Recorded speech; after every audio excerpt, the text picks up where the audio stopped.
GB News star Michael Portillo shared his thoughts on the tense clash between Donald Trump and Volodymyr Zelensky in the White House. Politician-turned-GB News presenter Michael Portillo gave his thoughts on the acrimonious visit of Ukrainian President Zelensky to the White House, which saw him talked over and silenced by US President Donald Trump and his Vice President J.D. Vance. Portillo was standing in for Stephen Dixon on GB News Breakfast when he made the remarks. "An irony that occurred to me that J.D. Vance came to Europe and lectured us on the death of free speech. I rather agreed with him," he said. "But to see Zelensky being silenced, being shouted at every time he tried to speak, I did not see much support of free speech in that particular encounter," he said. Co-host Ann Diamond agreed with him. "The awkwardness as well," she said.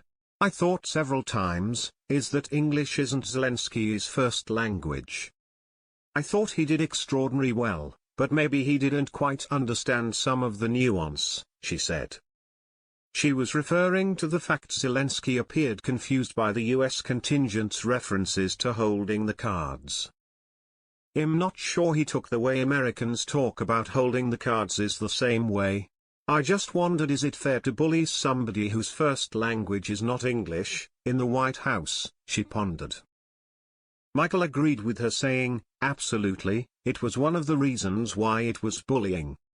A White House press conference with Trump and Zelensky, which was intended to be an opportunity to broker a peace deal, descended into a public shouting match when the US president raged at the Ukrainian head, "You are gambling with the lives of millions of people. You are gambling with World War III." Trump abruptly ended private talks between the pair, saying, he can come back when he is ready for peace.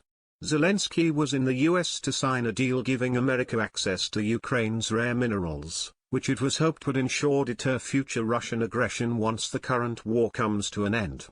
However, Trump responded angrily when Mr. Zelensky insisted Ukraine must be given guarantees that Russian dictator Vladimir Putin would not break any peace deal, as it did following the Minsk agreements in 2014. Mr. Trump told Mr. Zelensky, "What you are doing is disrespectful to the country, this country that's backed you far more than a lot of people said they should have."